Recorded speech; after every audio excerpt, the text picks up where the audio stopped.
Let's substitute radius, which is 2, to the formula. Hi everyone! For today, we're going to solve about volume of a sphere. Let's get started. So we have here the formula V is equal to 4 over 3 pi r cubed.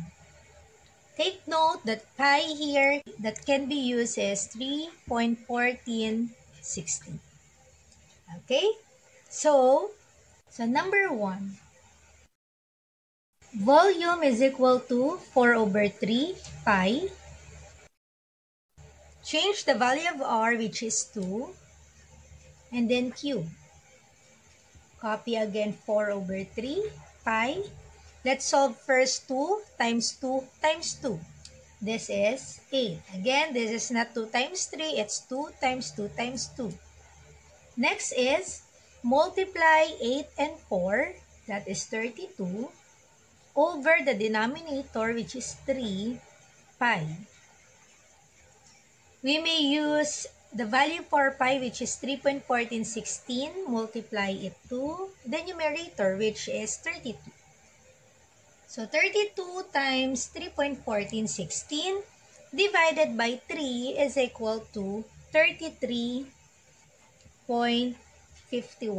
Since there is no indicated measurement or unit of measurement here, we use units and then cube. So this is 33.51 cubic units. Let's go for number 2. We have here again 4 over 3 pi. The value for radius now is 3.5. So this one is 3.5 cube. You have to solve first the exponent. 3.5 times 3.5 times 3.5 is equal to 42.875. Now, we have to multiply 42.875 here in the numerator and then divide it by the denominator. 4 times 42.875 is 171.5 divided by 3 pi. Again, after this one, you may substitute 3.1416 here. Multiply it to the numerator, 171.5, and then divide it to 3, the denominator. So that is 179.59 units.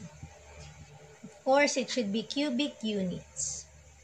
So let's try to use centimeters here.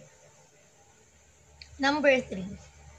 So volume is equal to 4 over 3 pi times 10 centimeters cube, and then volume is equal to 4 over 3 pi, multiply 10 3 times. 10 times 10 times 10, that is 1,000. Again, this is not 10 times 3, but rather 10 times 10 times 10.